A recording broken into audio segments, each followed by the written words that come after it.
TV, the ad would be about certain sites, things like Family Search or MyHeritage. And the most popular one that's out there is Ancestry.com. People go into these and they begin to become very fascinated with their family history, what was and what was before them and who they were. Now, I can trace mine pretty far back. My grandmother did a great job on my dad's side of the family of maintaining records along the way. We have documents from the early 1900s and even into the 1800s as my family immigrated over here from countries in Europe. And what's fascinating about family history is you begin to discover some things. You discover things that are pretty intriguing and interesting and that you may be actually a little bit excited about. And then you're going to discover some things that maybe aren't so pleasant. And you didn't really want that in your family. And then it's that whole thing, you can't erase what you've already seen and what you already know. And so it's kind of like, well, it just is what it is. But if you go to Ancestry.com, and you go to their website, because I did. I didn't buy into it, just so you know. Didn't take that journey. I know enough about my family that I don't know if I want to know any more.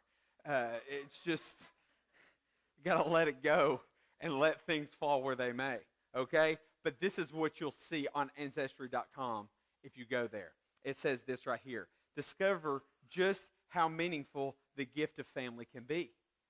Oh, how true. We just came out of a season, and we're in the midst of a season where it just seems like these times are meaningful and memorable.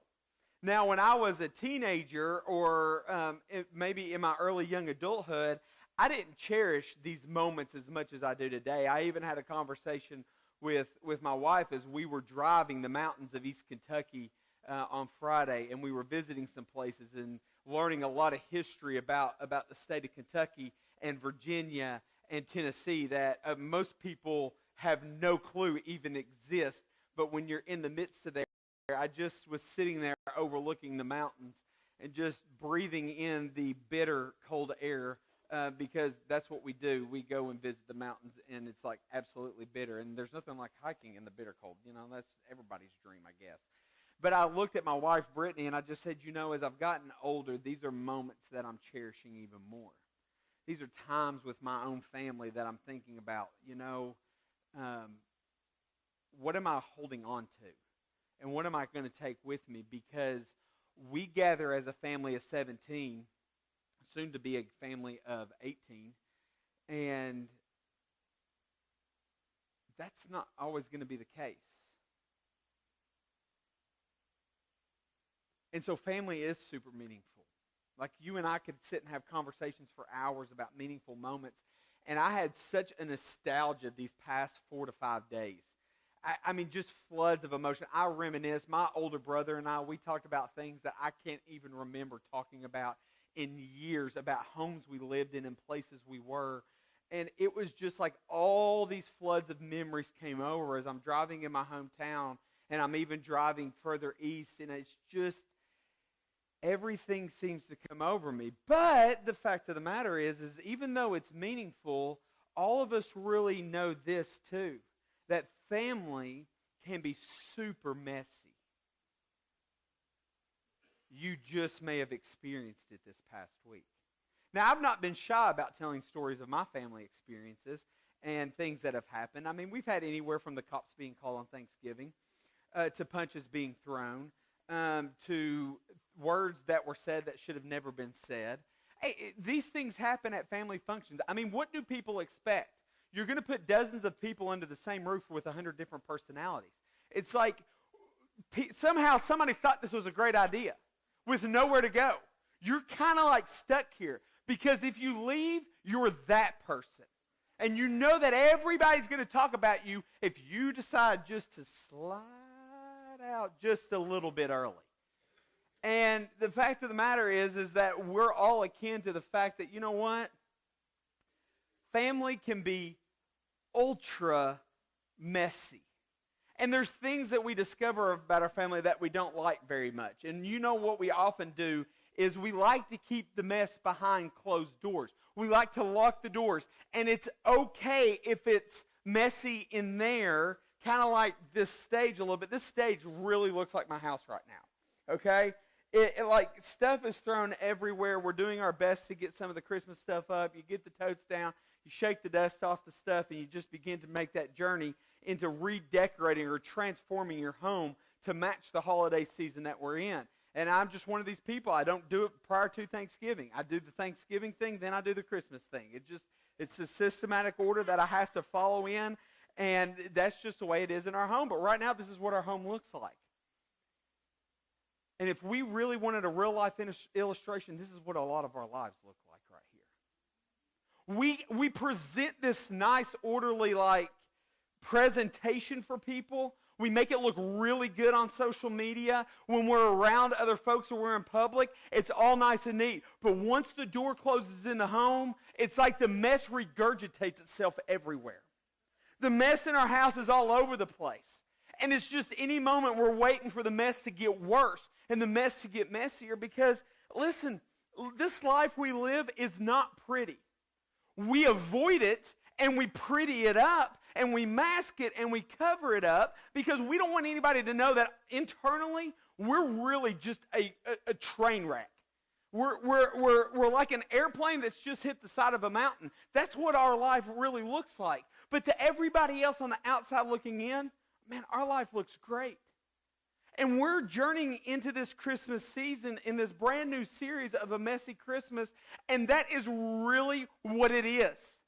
And I think we've lost this notion of what Christmas really is about because we think presents and we think lights and we think shopping and we think eating and we think Santa Claus and we think family get-togethers and we think all this stuff up like it's all going to be perfect. I know last year wasn't great and I know the year before that wasn't what we had thought it was going to be, but there were years that it was pretty good and we really got through it unscathed.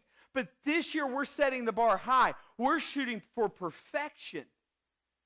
And it doesn't take long for us to realize that perfection is not an option. It's not going to happen. There's no way. You can't do 14 and a half Christmases in a matter of a week and expect perfection to happen. And you said, how in the world does somebody do a half a Christmas? That's the ones you drive by and wave at that you're supposed to be at, but you know you don't have time. That's the half. And somehow we create this crazy madness in our lives, and no wonder it's a wreck. But you know what really is the fact of the matter is? Usually, oftentimes, the holidays are a wreck because we're a wreck. And we really forget why Christmas even exists, but let me tell you why Christmas exists. Christmas exists because of the mess. Do you realize that if there was no mess, there would be no Christmas? Do you realize that if there was no mess, there would be no Easter? Let me explain something really quickly. If there was no mess, there would be no Memorial Day. You know why? We would have nothing to memorialize. Because guess what? Sin would have never entered the world. You know what happened in Genesis 3:15? Or in chapter 3? Mess. Mess came in, and from Genesis 3 all the way up to now, it's been nothing but unadulterated messiness. Sometimes, in some seasons of life, guess what? They're just messier than others. But Christmas truly exists because of the mess. Now, if we all got really honest in here, and the teenagers can probably do this a little bit more, and I'm not going to ask you to raise your hand because I don't want you to incriminate yourself this morning, but there was a time in all of our lives at some point in our life that we wish we were born into a different family. Yeah. It's reality, folks. Listen, if we can't get honest with that, we're going to have a hard time getting honest with the rest of this morning. Listen, there was a time I looked at my dad, I said, I'm going to call you Robert because you're not my dad. Problem is, I've aged just like him. I look identical to my dad. There is no denying it. I can call him Robert all day long and say, Dad, you adopted me. I don't know where you picked me up. But listen, you picked me up somewhere. No way, okay? I am Zick through and through, head to toe, toe to head, all the way out, and in every part of my body. It just is what it is. But there are times in our lives where we said, you know what? If I could pick any family, I would pick any family but this family. Now, teenagers, I'm not going to ask you to raise your hand, but you can just wholeheartedly agree, because you have moments in your family right now, young people, that you think it's got to be better than this. This is like a living nightmare. But we've all been there. Let me tell you something about family. You don't get to choose it. These are the cards you were dealt, my friends. This is it. You didn't get to choose who your parents were or are. You didn't get to choose the family in which you were brought forth in. And that's just what it is. Now, here's what's interesting is there's a man that we're introduced to in the Bible in the book of John, and it says, in the beginning was the Word, and the Word was with God, and the Word was God. The Word was with God, the Word was God, and in the beginning was the Word. The Word is Jesus Christ. And if you were to scroll on down a little bit through John, here's what you would read in John 1:11. He came to his own. This is important. These two words right here, you need to never forget. He came. He came. To where? His own. Now we think, oh, if we could choose our family, like this is a family that we would choose from. Like we could just pick out of the greatest things. The thing is we're looking from the outside in. We don't know what's really going on the inside of that other family. Let me tell you something about Jesus Christ. Jesus could have picked how he came, when he came, through whomever he wanted to come. Do you realize that there's one man in all of the earth that could have picked his own family? And here's what I love is the very thing that you and I avoid, the very thing that we try to pretty up, the very thing we try to cover up and mask and hide behind closed doors because we don't want to see anybody and we don't want anybody to know really the mess that's going on, is that Jesus came to his own. And let me tell you something about it. Jesus doesn't skip over the mess. He enters into it. I mean, like think about this. He came to his own. He didn't have to do that. But God was going to make a way for you and I with all this crazy madness, chaotic mess in our lives and somehow put it back together. And what's he going to do? He's going to come into the mess. He's not going to go around it. He could have come by a chariot of fire. He could have swept through and brought salvation to all people. He could have chosen any family line in history that he ever wanted to choose from. And we're going to come to a portion of Scripture that you and I've done this, I can't tell you how many times, reading through the Bible in a year, when I come to the list of names, boom, I'm done. List of names, skip. Let's be honest. Let's just flip through that because I don't know who they are. I don't know how to pronounce them. And to be honest with you, it's a little bit boring. And if I was going to pick something out of the Bible, I'm going to pick something a little more relevant than the genealogy of Jesus Christ. But I want to show you something this morning about Jesus not skipping over the mess, but entering into the mess that is so important for you and I this morning.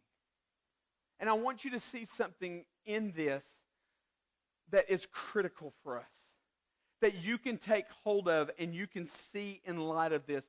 And you know, if you think that your family is the epitome and definition of dysfunction,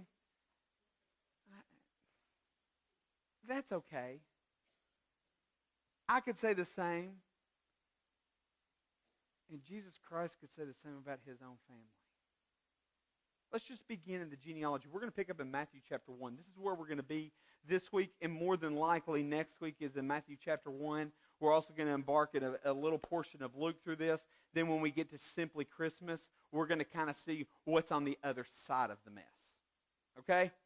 So let's just start through this. And what I'm going to do is I'm not going to read everything. We're going to read a big chunk of this. I'm not going to dissect every name for you because I don't know a lot about these people. And the ones I do know, that's the ones we're going to kind of dissect a little bit. We're not going to break down every single person. I will let you do that on your own. But my goal here is to show you the value of actual names in the Bible. This is the book of the genealogy of Jesus Christ. Okay, the genealogy just means origin or family line. This is the book of the family line of Jesus Christ. Why does Matthew begin here? This is important. The reason Matthew begins here is because you can't understand the Old Testament until you first understand, or the New Testament until you first understand the Old Testament. If you don't know what came before, how do you even know what's going on now? How do you know what the point of all of it was? And I would say the same thing on the other side. You can't just read the Old Testament for what it is. You have to read the Old Testament in light of the New Testament. These two go together, and they're really critical. And what Matthew wants to do is Matthew is going to point that Jesus truly is the Messiah. He is the Christ. He is the promised one that all the Old Testament talked about that came through the family line that God promised. And look what it tells us. The son of David, the son of Abraham. Now, if you're in tune with the genealogy and you know some of these people, you're going to quickly say, what do you mean, the son of David, the son of Abraham? Abraham wasn't David's son. That doesn't really go together. What what Matthew is trying to point to us is that Jesus is going to be the fulfillment of the covenant made with David that somebody would sit on the throne forever. That's first. Second one is Abraham, that the promise that God promised Abraham, that a nation would come forth and nations would spring forth from Abraham, and the world would experience restoration through that line.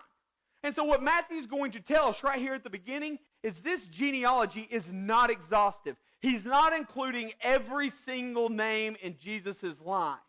But what he's trying to do is be selective in the process because he's writing to a Jewish audience. And the Jewish audience needed to see that Jesus Christ was the one who would come from David and the one who would come from Abraham and fall down that line as the promised Messiah that the Old Testament promises to you and I. And so that's where we pick up. It kind of sounds promising really right now. This sounds like a good start. Son of David, best king ever in the history of Israel. Son of Abraham. Abraham, you read the Old Testament, he's the man. All right? He's got this going on. He does a lot of great things. But what's fascinating about this line is that even the most faithful servants of God are still sinners in need of a Savior. They're still a mess, and they're still a wreck, and they still make really not so smart decisions. And they do some not so great things. And you can see how oftentimes you and I, we kind of geared toward the flesh. They do the same thing. But man, what they teach us in this is so powerful. So let's just move on to Matthew 1:2. Abraham was the father of Isaac, and Isaac the father of Jacob, and Jacob the father of Judah and his brothers. This is critical. Because if you read the Old Testament, you will often read that God, or the God of Abraham, Isaac, and Jacob. This is why we get this. Abraham, who fathered Isaac, who fathered Jacob. And Jacob, the father of Judah. Let me tell you something about Abraham. Abraham was called in Genesis chapter 12. He was called, go from your country, your kindred, and your father's house to a land I will show you. I will make of you a great nation, and I will bless you and make your name great, so you will be a blessing. I will bless those who bless you, and him who dishonors you, I will curse. And in you, all families of the earth shall be blessed. And so in 12:4 of Genesis, it says Abraham went. Man, what faith. He didn't say, God, where do you want me to go? How do you want me to go? No, he just packed up and he went. And he journeyed to where it is that God was taking him. And he was going to be obedient. And he was going to follow wherever it is that God was leading him. What a man of great faith. This man was in the hall of faith in Hebrews chapter 11. But what we get along the way is that Abraham is oftentimes out for self. There were 2 separate times he entered into a land and said, hey, listen, he told his wife, if they find out we're married, they're going to kill me, take the inheritance, and take you. So you need to basically lie and tell them you're my sister. Abraham, I thought you were a man of God. I am a man of God, but let me tell you something. This is important. You need to lie.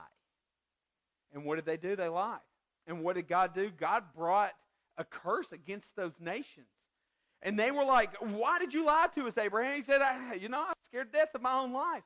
Abraham failed to trust God in some of the most critical moments of his life. One of the most critical moments that Abraham failed to trust and Sarah failed to trust is when they were promised a nation and a heritage and a blessing, which would be a child, and they hadn't had a child. Abraham's old, and so is Sarah. And so they try to usurp God's will through matters with Hagar. And they end up having another nation that is not the promised nation, and that's Ishmael. And it wouldn't be till Abraham would be 100 years old that God would bring forth the promised one, Isaac. Isaac was a terrible father, okay? There's not much about Isaac in the Bible. Here's all you have to know. He was not the model daddy. He just didn't do things right.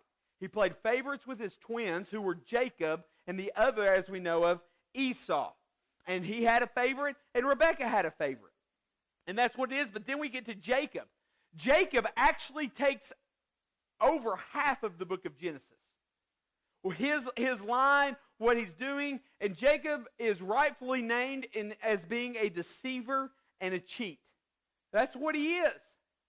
That's how he lived his whole life. He cheated Esau out of his birthright and lied and deceived. He then would go on and he would deceive Laban, his soon-to-be father-in-law, and he would constantly live a life of deception, usually for selfish gain. And Jacob had 12 sons. Doesn't name the sons here. Why does it only name Judah? Judah's the one the line's going to come through. Judah's a winner. Judah's a real winner. Listen, if you were going to set the moral boundaries for somebody, you don't follow after Judah. He's horrible. Look at what it goes on and tells us. Judah, the father of Perez, and Zerah by Tamar, and Perez the father of Hezron, Hezron the father of Ram, Ram the father of Amminadab, and Amminadab the father of Nahshon, and Nahshon the father of Salmon. Judah fathers twins, Perez and Zerah. And it tells us, look, by Tamar. Let me tell you something about Tamar. Tamar is Judah's daughter-in-law. You say, how did that happen? Let's keep it G. Go read Genesis 38. I'm telling you, it's not great. Let me tell you something about Tamar. She's a Canaanite, which means she's not even Jewish. She's not even of the nation of Israel. She's a Gentile. Gentiles weren't typically accepted in the Jewish culture and in worship and in heritage. And let me tell you something, if you were going to name women in the genealogy and Jewish people typically did not, you were not going to put Tamar in here. If Matthew is going to be selective, and he is, we think, why in the world would he put somebody like Tamar, a Canaanite, whose first 2 husbands died, Judah withheld his 3rd son from Tamar, and it would be her that poses as a prostitute and sways Judah and ends up becoming the daddy of Perez and Zerah. Now Tamar enters the line of Jesus Christ. And it just goes on a list. I'm not going to go through all these because the Bible doesn't tell us a lot about these people. We know a little bit, but we don't know a ton. But let's just continue on to see what continues happening. Because you have Nahshon that fathers Salmon.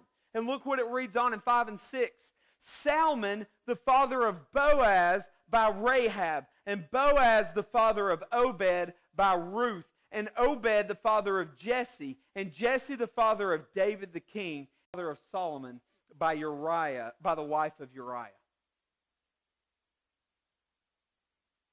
Think about this. You know who was not named in here? Abraham's wife, Sarah. How about Isaac's wife, Rebekah? How about Jacob's wife, Rachel or Leah? None of which are named. You know who he does name? He just named Tamar, a Gentile poser, deceiver, deceiving Judah, who the line of Jesus would come through. Then you get to Rahab. Rahab's not a poser. She's the real deal. This is how she lives her life as a prostitute in Gentile country. Rahab is a Gentile. And Rahab was an outcast among her own people. Her own people wouldn't even accept her. What do you make you think the nation of God is going to accept her? And it was in this that she had heard about God doing something through the nation of Israel. So she outsmarts the king in Jericho and commits treason against her own people and ends up being saved and marries into the line of Jesus Christ, becoming the mother of Boaz and the great-great-grandmother of King David. And then Boaz, he fathers Obed by who? Ruth. If you read the book of Ruth, which is the only book in the Bible named after a woman, here's what you're going to find. Ruth is a Moabite. Her father-in-law disobeyed God in the midst of the famine in Bethlehem, packed up his family, and moved to the region of Moab, where his two sons would marry Moabite women, one of which was Ruth, and both of his sons die, so does the dad. Who's left? Naomi, her mother-in-law, and Ruth, the daughter-in-law. And they're going to journey back to Bethlehem. And when she gets back to Bethlehem, she meets a man by the name of Boaz, who owns a massive field and allows the widows to glean from the field to take care of them. He's following the Jewish law. Now, what you have to understand about Moabites is they're not even allowed in the assembly of God's people. The Jewish people would not even allow them to come close to the tabernacle, the temple, none of that stuff. Keep away from the assembly of God's people. And yet, here is Ruth, who meets Boaz, but Redeemer, with God showing His grace. And that's a message for a whole nother time. And you have Ruth entering in by marriage, another Gentile, to the family line of Jesus. And Obed fathers Jesse. And Jesse is the father of King David. David is dubbed the man after God's own heart. David is the King of kings when it comes to Israel. He was God's man when it came to the throne and would rule the nation with great intent and lead them with obedience to God and what He was doing. Man, what David did is brought peace for the entire nation of Israel, peace like they've never experienced even to this day. David was the man. David is the one who fought Goliath. He's the one who ripped apart lions and who ripped apart bears. David is the one who was the shepherd and the youngest and was overlooked even by his own father. But you know who didn't overlook him? God. But David also had his flaws too. And his flaws is that one time he was supposed to be out in battle but wasn't where he was supposed to be. Instead, he was walking on the rooftop and observed something with his eyes. Who or what did he observe? The wife of Uriah. Okay?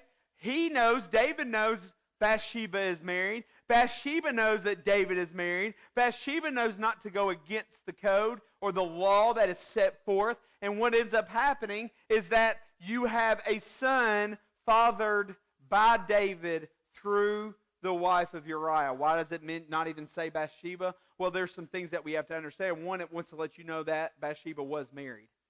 And two, Uriah was also a Hittite. When you married, whether you were Jewish or not, whoever you married is who you took on. She was considered a Gentile. She was considered a Hittite. She wasn't even a part of the promised line that would come from Abraham. And you can see how all of this is beginning to unfold. And then what happens? Let's go on. Let's look at 7 through 8. Solomon, the father of Rehoboam, and Rehoboam, the father of Abijah. Abijah, the father of Asaph. Asaph the father of Jehoshaphat, Jehoshaphat the father of Joram, and Joram the father of Uzziah. Okay, I highlighted for you Solomon. Why? Because he was a wreck. He did do some great things and built the temple of God, which was magnificent, powerful, and unbelievable. It was awesome what Solomon did and how he followed the Lord and asked the Lord for wisdom, and the Lord blessed him. Except he failed in wisdom when he married 700 women and had 300 concubines. Because ultimately what ended up happening is he gave his way over to idolatry.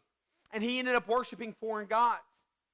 And his end of his kingdom was not good, because it was prophesied that the kingdom of Israel would be torn apart into two nations. But it wouldn't be in Solomon's time, it would come after him in Rehoboam. Rehoboam would take over for Solomon over the nation of Israel. Except Rehoboam did not like to take advice of people, only those of his closest friends. And when he was counseled by his wise elders, he said, no, I'm not accepting that. I'm going with my friends and what they want to say. I think that sounds good. And that's when God rips apart the nation of Israel and you get two kingdoms, the northern kingdom and Judah. That's what happens in this. This is not good. And if you want to follow some of these lines right here, you're going to find out that some of these kings right here were horrible people. Let's go on and look at 9 through 11. And Uzziah the father of Jotham, and Jotham the father of Ahaz.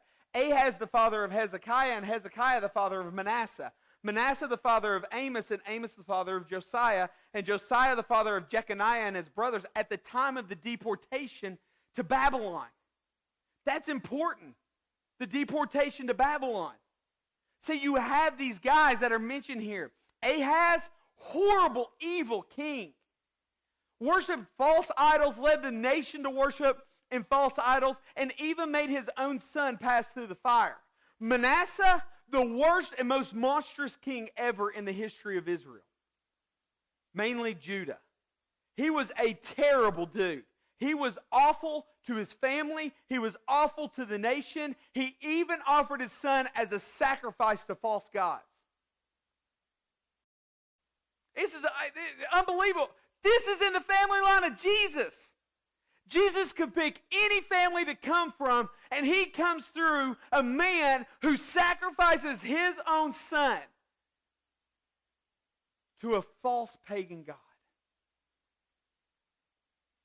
And it's at the time of the deportation. This deportation is critical. I'm not going to go into a lot of the deportation, but you can read Deuteronomy 28 and understand why Israel had to be deported.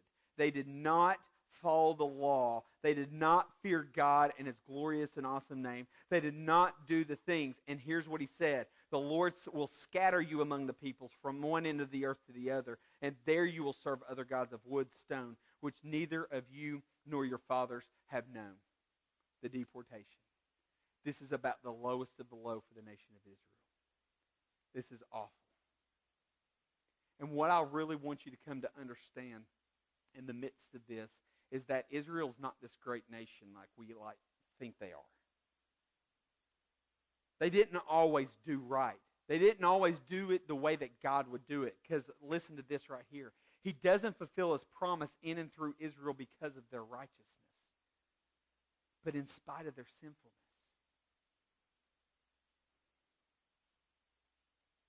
Not because of Israel's righteousness.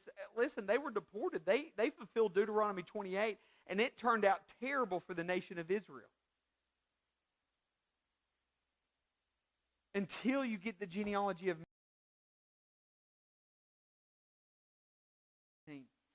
Jacob, the father of Joseph, the husband of Mary, of whom Jesus was born, who is called the Christ. That's the line.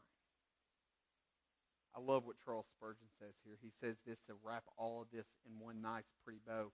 Jesus is the heir of a line in which flows the blood of the harlot Rahab and of the rustic Ruth.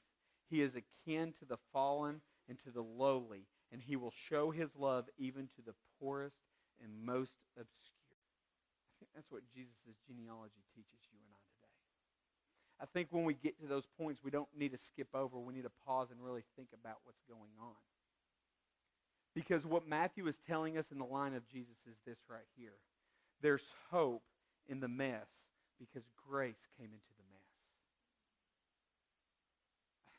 we miss that a lot. I miss that a lot. Remember, Jesus didn't skip over it. He came into it. And there's hope because of that. And I'm not talking about wishful thinking. I'm not talking about like having a positive outlook or hoping for something to come true. This is confident expectation that there is actual hope in the messiness of life. Because Jesus Christ himself, grace, came into the mess for you and I. And what I think we see in the genealogy are a few things that I just want to point out to you this morning. Number one is this: no mess is too messy for God. I think a lot of times we think, you don't understand what I've done. You don't understand what I've been through. You don't understand my past history. Listen, you're right. I don't, but God does. And He's not afraid of your mess. He's not afraid of what you've done or where you've been or who you've been with or what lifestyle that you live in right now. And no mess is too messy for God. He can redeem and restore anything He wants to at any point in time. I think another thing that we see, especially in the names that were listed and the people that we looked at, is this right here. God's dealings are with actual people, not ideal people. Oh, see, we like ideal people. We like those role models. You know, those sports figures, those academic gurus. We like those people who are like spectacular, who sit up here. I want to be associated with them. I want this right here. Here's what we have to understand. Every single person that ever lives, I don't care if they make millions and billions or they have 2 cents to their name. They're actual people. And God doesn't look at us and say, you know what? I'm looking for the ideal person. Your mess is really too messy. Honestly, I don't know if I could handle that. I don't even know if I want that in my family line, to be honest. You really messed this up back about 20 years ago, and because you made a decision about 20 years ago, you're probably just messed up the rest of your life. God's not looking for people whose lives are cleaned up. He's looking for actual people who get honest with themselves. Listen, I'm a mess. My life's broken. There are times my life looks great and it's all put together and there's anything but a Coke bottle that's been thrown on the side of the road, shattered in a million pieces. And this is what I love, is that it's with actual people like Tamar and Rahab and Judah and Ruth and Boaz and David and Bathsheba and Manasseh and Ahab. Like, we can list all these people. They're not ideal. They don't look the part. They don't fit the part. The world wants people to fit the part. God wants people to come as they are. Big difference. That's why I love John 1:11 through 13. I didn't read it all for you earlier because I wanted to set it up for this moment right here. He came to His own, and His own people did not receive Him. And this is the big key, but. This big but right here, it is so good. All who did receive Him, who believed in His name. How do you receive? You believe. We talked about that last week. Belief is not like, oh yeah, I believe that, great, good. No, this is entrusting myself and committing myself, like Amy is saying this morning, like many have done. I'm entrusting myself to your way, God. I'm committing myself to your way. I'm not going to live life the way that I think I ought to live life. I'm not going to live life the way the world tells me to live life. I'm going to believe in your name, and I'm going to receive you. And look at what He does when somebody believes and receives. He gave the right to become children of God who were born, listen to this, not of blood, not of the nation of Israel, nor of the will of the flesh, nor of the will of man, but of God. All who did receive Him, He gave the right to become children of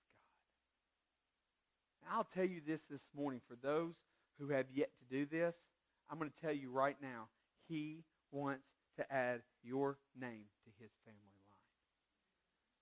And I know what you're sitting there saying. You don't get me. You don't understand me, Pastor. I don't even know if we've even sat down and have a conversation.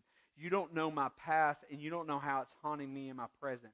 I do know that our past can haunt us in our present. But let me tell you something. I believe in a God, and I have confident hope in this, that He gives us a future.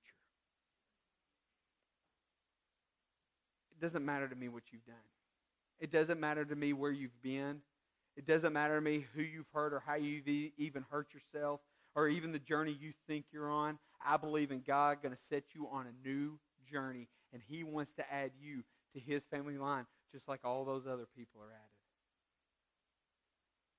You say, I don't even know how to do that. I don't even know where to start. I don't even know where to begin. Well, I do. Here's how I know where to begin. It's this right here. Stop hiding behind the mess. And stop hiding the mess. And bring the mess to the Messiah. Why don't you just bring it to me? Why don't you just stop all the shenanigans? Why don't you stop trying to fix it? Why don't you stop trying to make it look all pretty? Listen, this looks nothing pretty. I could sit up here for hours and make it look remotely decent. But you know what I don't have to do? I can take all of this mess and I can just move it all to the feet of a wreck, and I've made decisions, and I don't even know what my future looks like here. But God, here's what I do know, is that I'm tired of doing it on my own. I'm tired of trying to fix it. I'm tired of trying to do it my own way. And God, I'm going to lay it right here at your feet. And you can have all this mess. And you know what Jesus says? Bring it all to me. Bring it all. Bring every bit of it, every poor decision, every court order, every child support check, every AA meeting. I want everything. I want it all. I don't want you to hide anything from me. Don't think for a minute that you can come to me and hide something from me. No, I want everything. Every thought of depression, every anxiety, every suicidal thought, every time that to come to my feet, I want you to bring it all to me. I want you to bring your insufficiencies because you don't understand how sufficient I am. I am the Messiah who came from a line of mess because I am all about the mess. I want the mess. And if I didn't want it, I wouldn't have had to come. I could have just stayed up there where it's not messy. But I came to the mess so you didn't have to bear the mess alone. It's not about that. It's not that at all. If you turn in your Bibles, you don't have to, but if you do at some point, just turn to Luke chapter 15 and read the parable of the prodigal son. Because there's a key point in this in verse 17 where he came to himself. That's what the Bible tells us. But when he came to himself, the best translation is that when he actually came to his senses, when he woke up from the nonsense and the pigsty that he was living in. You know what he did? Look what he did. 15:20, he arose. He came to where? His father. You know what it doesn't tell us? When he had showered and gotten new clothes and gotten cleaned up, shaved his face, put a splash of cologne on an aftershave, when he got it all pretty and made sure he got the shoes that he had when he had left, and when he was all dolled up and pretty to go, he walked to his dad. No, he looked like garbage, and nobody wanted to be around him. And he arose, and he came to the one place he knew would take him back in some way, shape, or form. But look at this, while a long way off. Way out there, the dad was looking for him, and he was just out there going, oh, where is my son? I love my son. I want my son to come home. While he was a long way off, the father saw him, and he felt compassion. And look at this. He ran and embraced the pigsty. Every single bit of the mess that this son has made, a squandered inheritance, a life in the wilderness and in the distant country, a life of wild living, poor, dumb decisions that have ruined his life, a man who is Jewish living among the pigs, the father says, come here, I'm going to embrace you, my son, and he kissed him. And I will tell you this morning, some of you probably feel like that.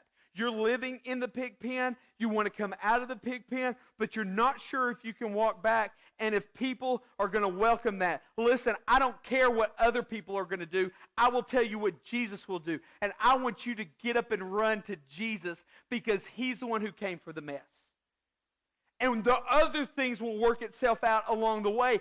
First, come to Jesus and let him be the one to clean you up. Because here's what I believe this morning and why your purpose to be here is that Jesus tells you this morning, I came for you right here in this moment.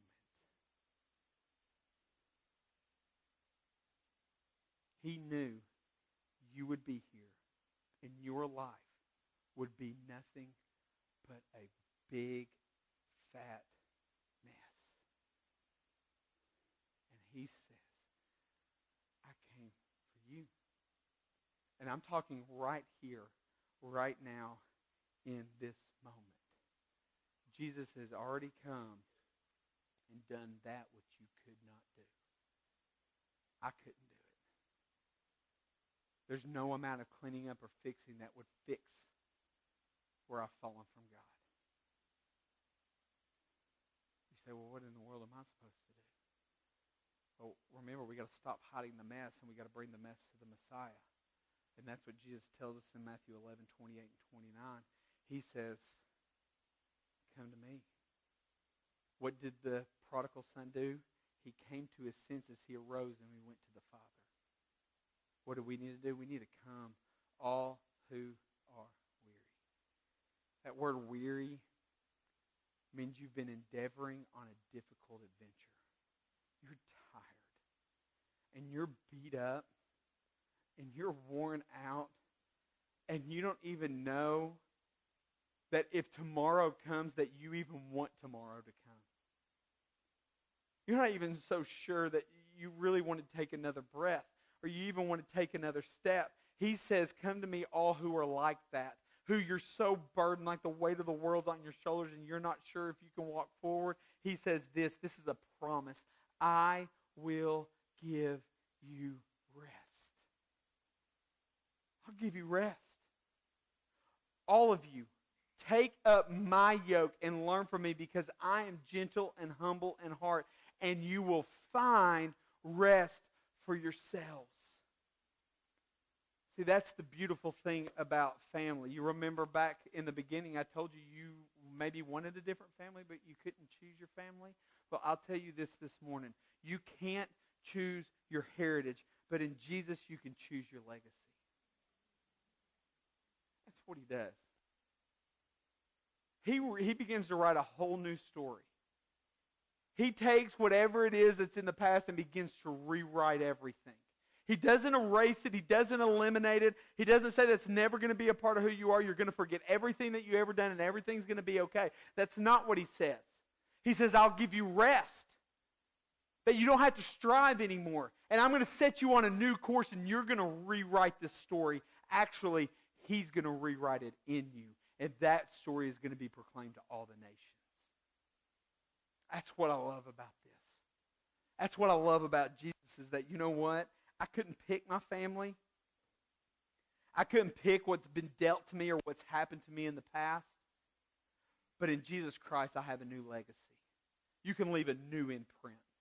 You can have a new mark from this day going forward. That you no longer have to be defined by the mess, but you can be defined by the Messiah. And that's why Paul writes this right here. In 1 Timothy 1:15, Paul, the great evangelist, the great church planner, the one who wrote 13 books in the Old Testament, he says the saying is trustworthy and deserving of full acceptance, that Christ Jesus came into the world to save sinners. You know what he came in to do? To save you from the mess, to pick up the mess, and to begin to put the mess back together. And that is to save sinners. And Paul says, of who I am, the foremost. You want to talk about people falling from glory? Paul says, it's me. I'm the most horrible sinner ever. And that's when the grace of God comes forward. That's what this is in the moment. I get it. I'm not real happy with where you are right now. You're having a lot of trouble finding any semblance of hope in this season, and you're not sure that you're able to walk forward and do it. But that's the beauty of what we call Advent, in that Jesus is the hope of the world, and that Jesus did come to save you, and Jesus did come to put you back together. But it's honestly going to take you getting honest, saying, I just don't. I've tried, and it's all falling apart right now. You're just struggling. Let me tell you something. Jesus Christ came for you. And he came for me. He came for every broken person that's living out there thinking this season's going to be different, because it's not 2020. And the only way this season is going to be different is letting Jesus putting you in his family line through his grace. Father God, I am beyond blessed to be able to even stand up here. And God,